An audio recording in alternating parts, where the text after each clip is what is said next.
তো বন্ধুরা, তোমাদের প্রিয় ইউটিউব চ্যানেল ডাব্লিউবি প্লাস পয়েন্টে তোমাদের সকলকে জানাই স্বাগত। প্রতিদিনের মতো আজকেও আমরা ডাব্লিউবিপিএসসি ক্লার্কশিপ পরীক্ষায় আসার মতো সম্ভাব্য প্রশ্ন এবং প্রিভিয়াস ইয়ারের কিছু প্রশ্ন নিয়ে আলোচনা করব। ক্লাসটা তোমাদের জন্য খুবই ইম্পর্টেন্ট, তো ক্লাসটা প্রথম থেকে শেষ পর্যন্ত মনোযোগ সহকারে দেখো। তো আজকে আমাদের প্রথম প্রশ্ন হচ্ছে, ভারতের উপজাতি মানুষদের জন্য প্রথম আদিবাসী শব্দটি প্রথম ব্যবহার করেছিলেন কে? তো এটার সঠিক অ্যান্সার হয়ে যাবে এখানে অপশান সি, থাক্কার বাপ্পা। তো থাক্কার বাপ্পা হচ্ছে ভারতের উপজাতি মানুষদের জন্য আদিবাসী শব্দটি প্রথম ব্যবহার করেছিলেন। নেক্সট প্রশ্ন, আলিপুর বোমা মামলাতে অরবিন্দ ঘোষকে আইনি সহায়তা করেছিলেন কে? এটা কিন্তু খুব ইম্পর্টেন্ট প্রশ্ন, তো ভালো করে মনে রাখবে। তো আলিপুর বোমা মামলাতে অরবিন্দ ঘোষকে আইনি সহায়তা দিয়েছিলেন চিত্তরঞ্জন দাস, অপশান বি। তো অরবিন্দ ঘোষ, বারিন ঘোষ এবং অন্যান্য 38 জন বাঙালি জাতীয়তাবাদীকে আলিপুর ষড়যন্ত্র মামলায় অভিযুক্ত করা হয়। চিত্তরঞ্জন দাস আলিপুর ষড়যন্ত্র মামলায় অরবিন্দ ঘোষের আইনজীবী হিসাবে হাজির হন এবং চিত্তরঞ্জন দাসকে দেশবন্ধু বলা হয়, এটাও মনে রাখবে। নেক্সট প্রশ্ন, কোন আন্দোলন প্রত্যাহার করে নেওয়া হয়েছিল গান্ধী আরউইন চুক্তি স্বাক্ষরিত হওয়ার পর? এটাও খুব ইম্পর্টেন্ট প্রশ্ন, তো সঠিক অ্যান্সার হয়ে যাবে এটা অপশান এ, আইন অমান্য আন্দোলন। তো গান্ধী আরউইন চুক্তির মাধ্যমে আইন অমান্য আন্দোলন প্রত্যাহার করে নেওয়া হয়েছিল। তো 1931 খ্রিস্টাব্দে 5ই মার্চ গান্ধী আরউইন চুক্তি স্বাক্ষরিত হয়। এই চুক্তির শর্তানুসারে ঠিক হলো গান্ধীজি আইন বিরোধী আন্দোলন আংশিক প্রত্যাহার করে নেবেন এবং দ্বিতীয় গোল টেবিল বৈঠকে যোগ দেবেন। নেক্সট প্রশ্ন, হিন্দু মহাসভার প্রথম অধিবেশন 1915 সালে কোথায় হয়েছিল? তো হিন্দু মহাসভার প্রথম অধিবেশন 1915 সালে হরিদ্বারে হয়েছিল। তো সর্বভারতীয় হিন্দু সভার প্রস্তুতিমূলক অধিবেশন অনুষ্ঠিত হয় হরিদ্বারে 13 ফেব্রুয়ারি 1915-তে, দ্বিতীয় অধিবেশন লখনৌতে 17 ফেব্রুয়ারি 1915-তে, আর তৃতীয় অধিবেশন হয় দিল্লিতে 27 ফেব্রুয়ারিতে। নেক্সট প্রশ্ন, বাংলায় ব্রিটিশ পণ্য বয়কটের ডাক প্রথম দিয়েছিলেন কে? এটাও খুব ইম্পর্টেন্ট প্রশ্ন। তো বাংলায় ব্রিটিশ পণ্য বয়কটের ডাক প্রথম দিয়েছিলেন কৃষ্ণ কুমার মিত্র, অপশান এ। তো 1905 সালের 6 জুলাই সঞ্জীবনী নামক প্রথম পত্রিকা হিসেবে বয়কটের ডাক তোলা হয়, আর এই পত্রিকার সম্পাদক ছিলেন হচ্ছে কৃষ্ণ কুমার মিত্র। নেক্সট প্রশ্ন, স্প্রিঙ্গিং টাইগার বইটি কার বায়োগ্রাফি বা কার আত্মজীবনী? স্প্রিঙ্গিং টাইগার যে বইটা রয়েছে এটা কার আত্মজীবনী? তো খুবই ইম্পর্টেন্ট প্রশ্ন এটা, কারণ স্প্রিঙ্গিং টাইগার এই বইটি হচ্ছে সুভাষচন্দ্র বসুর বায়োগ্রাফি বা আত্মজীবনী। তো স্প্রিঙ্গিং টাইগার এই ভারতীয় জাতীয় সেনাবাহিনীর একটি ঐতিহাসিক বিবরণ, যা 1959 সালে কর্নেল হিউ টয় দ্বারা প্রকাশিত হয়েছিল।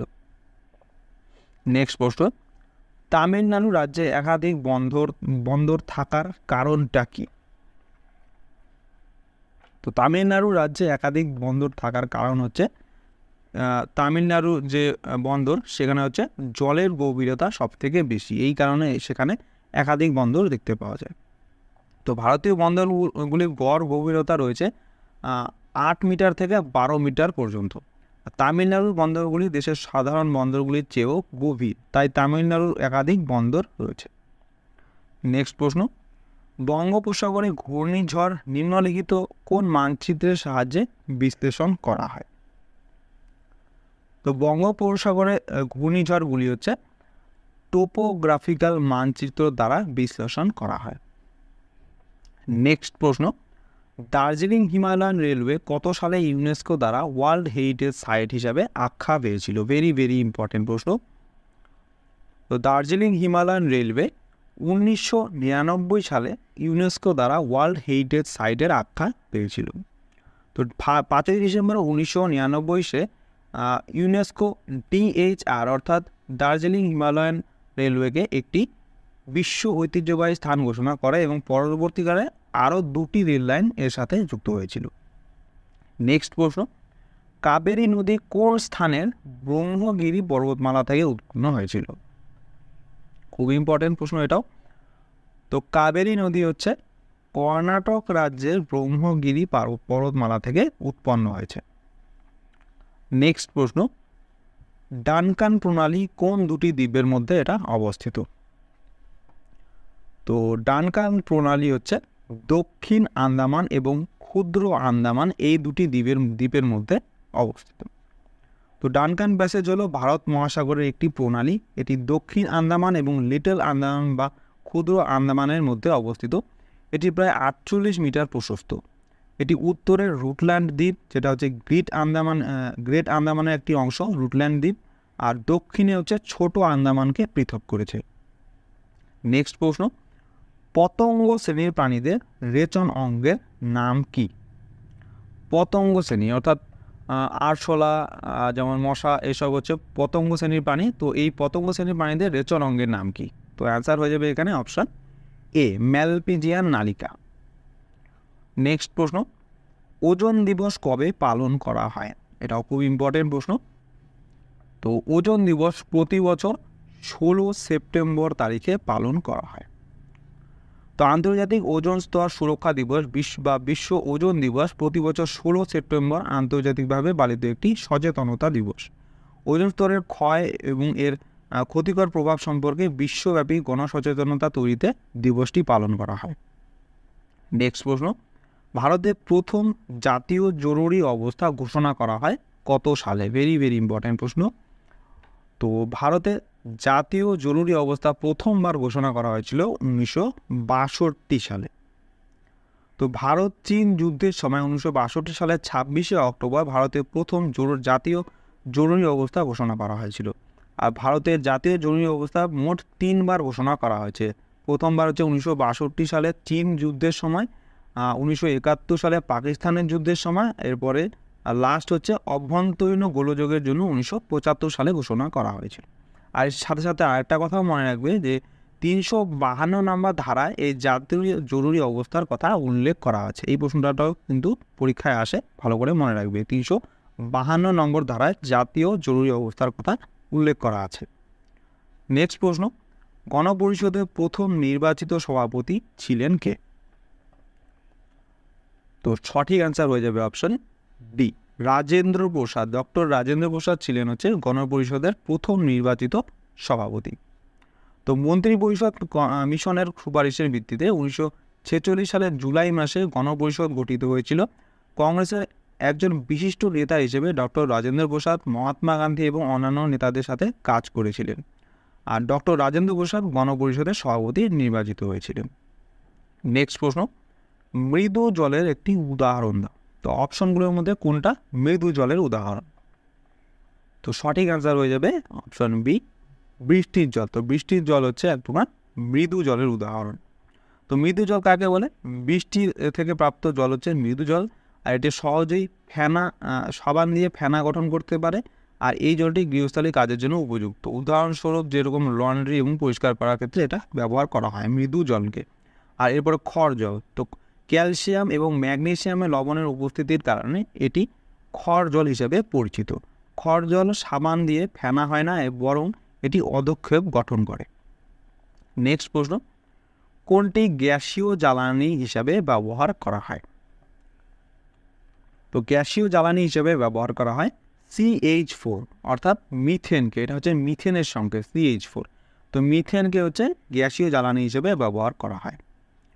তো বেশিরভাগ জ্বালানি গ্যাস কার্বন, যেটার মধ্যে থাকে হচ্ছে মিথেন এবং প্রোপেন, এরপরে হাইড্রোজেন, কার্বন মনোক্সাইড এবং এর মিশ্রণ দ্বারা গঠিত। এই জাতীয় গ্যাসগুলি শক্তির উৎস, যা পাইপের মাধ্যমে সহজে প্রেরণ এবং বিতরণ করা যায়। নেক্সট প্রশ্ন, পদার্থের চতুর্থ অবস্থাটির নাম কি? ভেরি ভেরি ইম্পর্ট্যান্ট প্রশ্ন। তো পদার্থের চতুর্থ অবস্থাটির নাম হচ্ছে প্লাজমা, অপশান বি। নেক্সট প্রশ্ন হচ্ছে, পাখির ডানা ও পতঙ্গের ডানা হচ্ছে কি প্রকারের অঙ্গ? সমসমস্ত, নিষ্ক্রিয়, সমবৃত্তীয় নাকি লুপ্ত? তো পাখির ডানা এবং পতঙ্গের ডানা হচ্ছে এক প্রকার সমবৃত্তীয় অঙ্গ, অপশন সি হয়ে যাবে সঠিক অ্যান্সার। তো সমবৃত্তীয় অঙ্গ বলতে কী বোঝায়?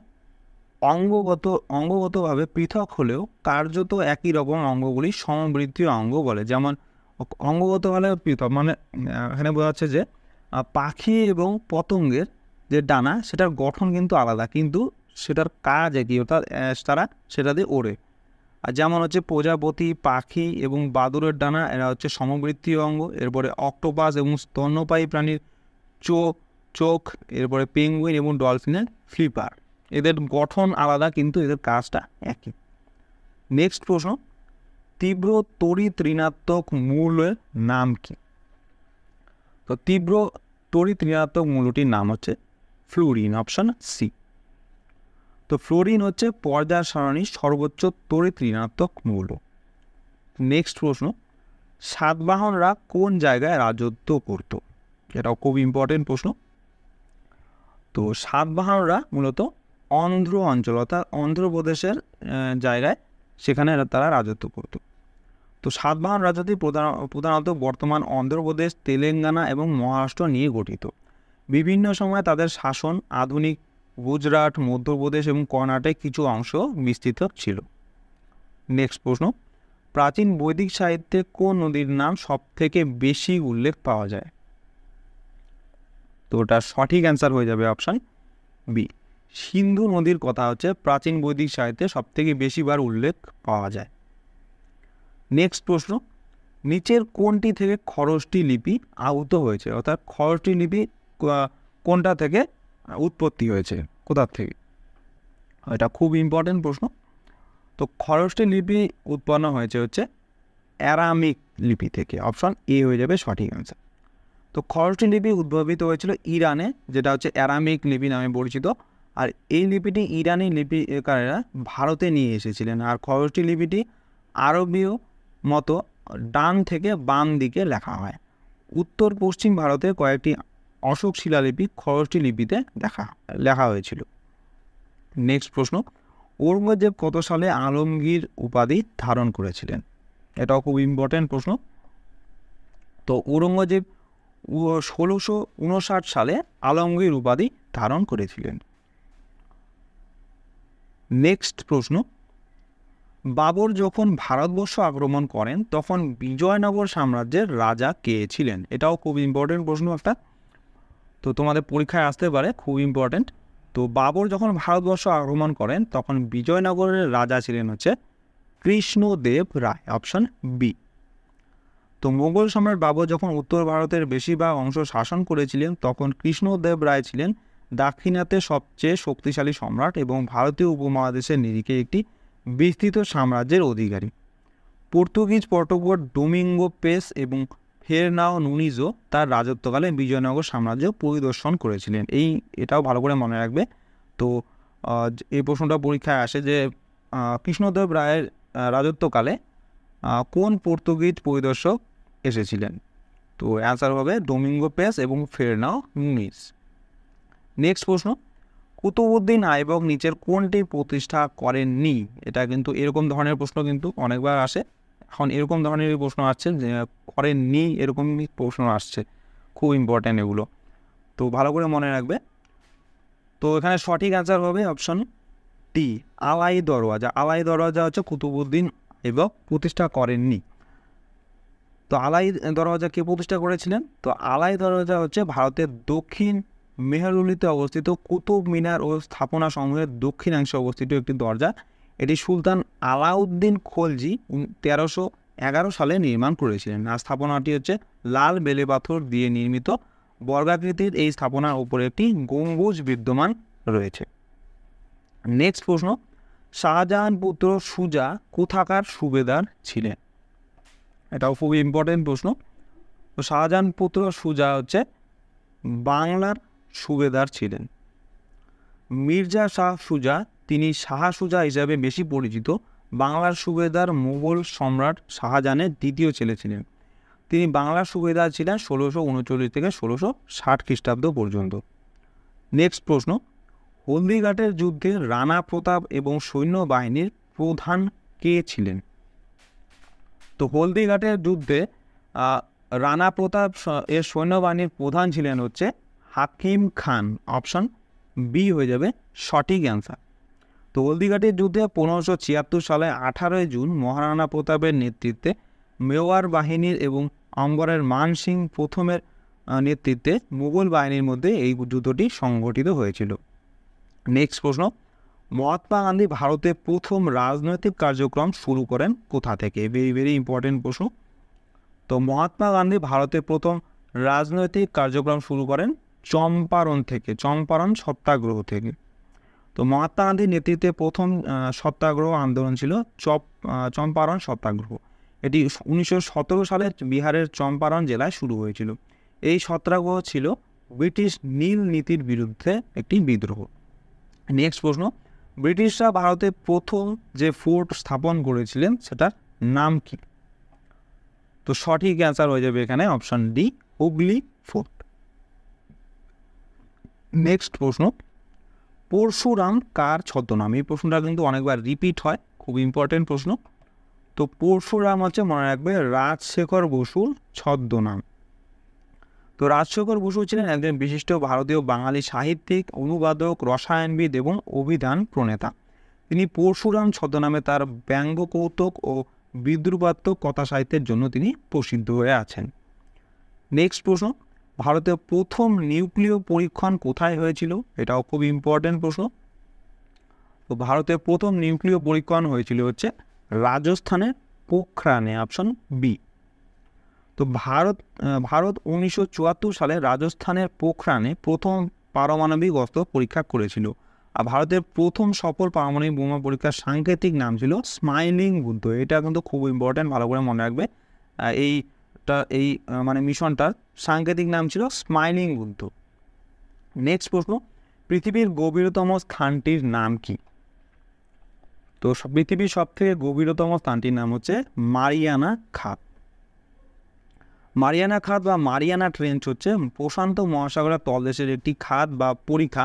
এটি বিশ্বের গভীরতম সমুদ্র খাত। এটি প্রশান্ত মহাসাগরের পশ্চিম প্রান্তে মারিয়ানা দ্বীপপুঞ্জের ঠিক পূর্বের দিকে অবস্থিত। নেক্সট প্রশ্ন, প্যারামিসিয়ামের গমন অঙ্গের নাম কি? তো প্যারামিসিয়ামের গমন অঙ্গের নাম হচ্ছে, মনে রাখবে, সিলিয়া, অপশন এ হয়ে যাবে সঠিক অ্যান্সার। নেক্সট প্রশ্ন, সূর্যের নিকটতম গ্রহের নাম কি? এটা তো তোমরা সবাই পারবে, সোজা প্রশ্ন। তো সঠিক অ্যান্সার হয়ে যাবে এখানে বুধ। বুধ হচ্ছে সূর্যের নিকটতম গ্রহ। বুধ হচ্ছে সূর্যের নিকটতম গ্রহ এবং ক্ষুদ্রতম গ্রহ, এবং এর কোনো চাঁদ নেই, অর্থাৎ বুধ গ্রহের কোনো উপগ্রহ নেই। নেক্সট প্রশ্ন, শুদ্ধি আন্দোলনের প্রবর্তক কে ছিলেন? Very very important. তো শুদ্ধি আন্দোলনের প্রবর্তক ছিলেন হচ্ছে স্বামী দয়ানন্দ সরস্বতী, অপশন বি হয়ে যাবে সঠিক অ্যান্সার।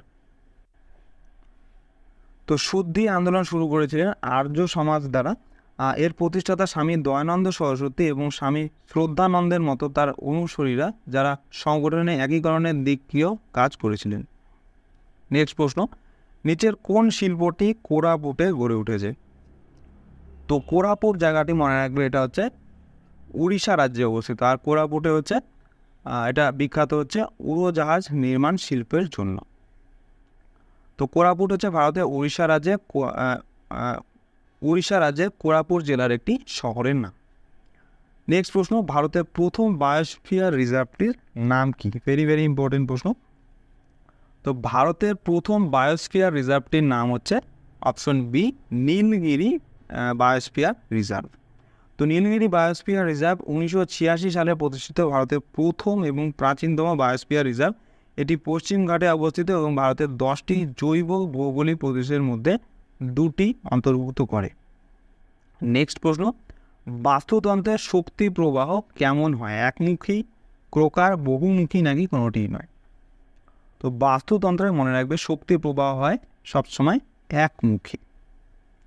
তো শক্তি প্রবাহ হলো একটি বাস্তুতন্ত্রের মধ্যে জীবন্ত বস্তুর মধ্যে শক্তির প্রবাহ। সমস্ত জীবন্ত প্রাণীকে প্রযোজক এবং ভোক্তাদের মধ্যে সংগঠিত করা যেতে পারে এবং সেই উৎপাদক এবং ভোক্তাদের আরও একটি খাদ্য শৃঙ্খলে সংগঠিত করা যেতে পারে।